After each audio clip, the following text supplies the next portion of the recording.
Da, putem vorbi acum. Da? Ce s-a întâmplat? De ce Ce s-a întâmplat? A venit poliția cu caguli la ora 5 dimineață, a speriat copiii, le-a dat în spaimă și cu femeile bolnavi cu cardieșii, bărbați cu cardieșii.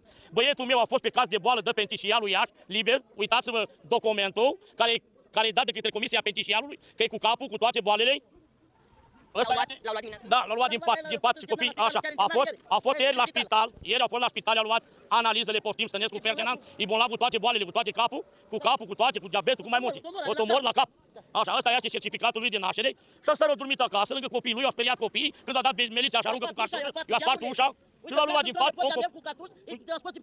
Trebuia să vină, n-avea voie să tragă, să vină peste noapte, trebuia să vină zâva, trebuia să ia pe bulibașul nostru, să-l aducă zâva între țigani și să-l ducă la treaba. Câți au luat azi dimineață? 4 inși. I-au luat care și două fete sunt la spital împușcați. Pe caz de operație să scoate gloanțele din ei. Îs minori. Și alți copii au dat înleșinat, are boala copilor pentru toată viața. Deci a rămas pentru toată viața neconștienți copii minori. Dar ce vă numesc dumneavoastră? Mă numesc Stănescu Dragoș. Da, mă rog.